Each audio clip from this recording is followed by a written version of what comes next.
Salut à toutes et à tous. Donc voilà, aujourd'hui petit tutoriel sur une question qui m'est posée assez souvent sur comment faire un bon bac de reproduction. Donc moi je vais vous donner ma technique à moi. Donc c'est vrai qu'il y a plusieurs techniques. Il y en a qui utilisent un bac nu, d'autres qui utilisent une autre technique que moi. Moi je vais vous montrer celle que j'utilise le plus souvent. Et c'est vrai que j'ai jamais été déçu de cette technique. Donc je vais vous montrer ça en vidéo. Mais déjà avant de préparer un bac de reproduction, préparez déjà un couple. Donc un couple, selon les critères que je vous ai parlé sur l'ancienne vidéo, déjà, commencez par choisir un bon couple. Préparez votre couple au moins pendant 2 semaines, donc en nourriture. Isolez-les pour qu'ils ne voient vraiment personne. Et après ça, vous pouvez justement préparer votre bac de reproduction. Donc moi, je vais vous montrer ma façon à moi de faire mon bac de reproduction. J'ai utilisé un peu de plantes, j'ai utilisé de la feuille de catapa, j'ai utilisé un exhausteur pour la filtration. C'est vrai qu'il y a plusieurs méthodes différentes de faire. Moi, je vais vous montrer la mienne. Il y en a qui utilisent justement des bacs nus avec 10 cm d'eau et après c'est parti, ils balancent le couple et ils font comme ça. Après c'est vrai que moi c'est pas trop ma technique, donc moi j'utilise vraiment la meilleure technique entre guillemets pour moi. Donc voilà, je vais vous montrer ça en détail et profiter de la vidéo. Donc voilà, donc là je suis en présence d'une cuve nue, donc qui fait 50 cm de long, 25 de large et 30 de hauteur. Donc c'est un volume de 50 litres suffisant pour une bonne reproduction. Donc là, je vais y mettre 10 cm d'eau. Donc, à savoir qu'on va pas mettre plus d'eau parce que c'est vrai que le mâle, en fait, quand la femelle va commencer à pondre, le mâle va descendre pour récupérer les œufs et c'est vrai que ça va les fatiguer. Même quand les œufs vont se décrocher d'une bulle, le mâle va se fatiguer tout seul et c'est vrai qu'après, ça peut arriver que le mâle ne fasse plus attention et laisse les œufs soit à terre ou alors s'occupe pas des petits quand les petits vont éclore. Bah ça, je vous parlerai de ça dans la prochaine vidéo. Donc là, comme vous voyez, 10 cm, pas plus que ça.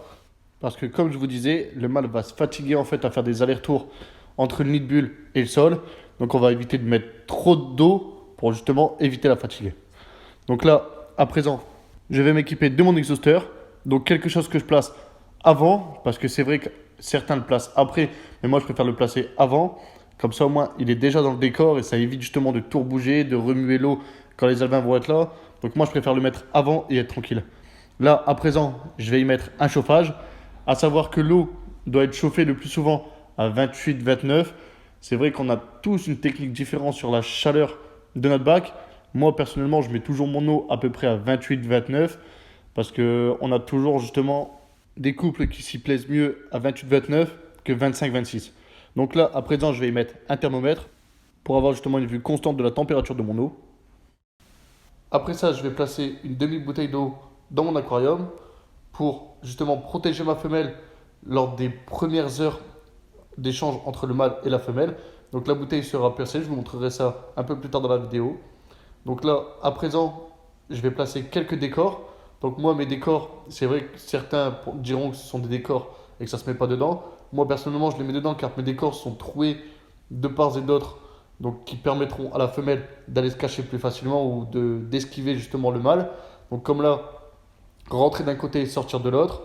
Pareil pour le bloc que j'ai mis derrière. Il y a pas mal de trous dedans, donc la femelle pourra facilement y rentrer et ressortir de l'autre côté pour s'y cacher. À présent, je vais y ajouter quelques bouquets. Donc là, c'est de l'élodée dense. Donc c'est vrai que je mets deux ou trois bouquets selon le couple que je vais y mettre. Là, je mets deux bouquets, un de part et d'autre, pour justement avoir un peu plus de densité dans mon bac et de permettre à la femelle de bien se cacher. Donc voilà, la protection pour la femelle, les plantes, les cachettes, l'exhausteur, le chauffage, c'est fait. Donc là maintenant on va s'occuper un peu du mâle. Donc des fois j'utilise une plaque de polystyrène, une demi-feuille de catapa, un demi-gobelet, comme je pouvais le dire dans mon ancienne vidéo. Là je vais utiliser une demi-feuille de catapa, donc je vais prendre la moitié de ma feuille de catapa et la poser en surface. Donc attention à ne pas justement mouiller les deux parties de la feuille pour éviter qu'elle ne coule. Donc là, la partie du dessus reste sec et la partie du dessous humide pour que justement elle stagne au-dessus de l'eau. Je vais broyer un peu de catapa pour justement permettre à mon eau d'être un peu plus brune.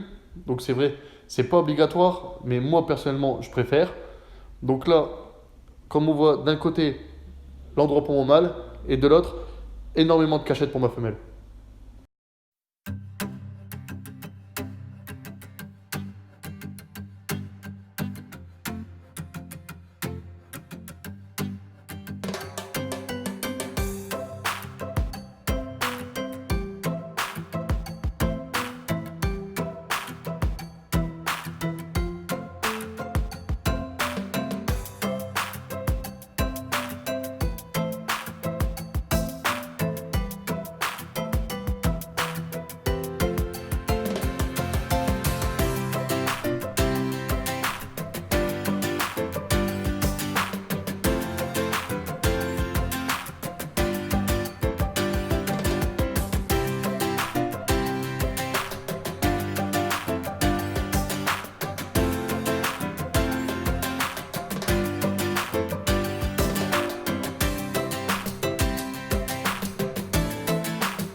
Donc voilà comment moi je prépare mon bac de reproduction.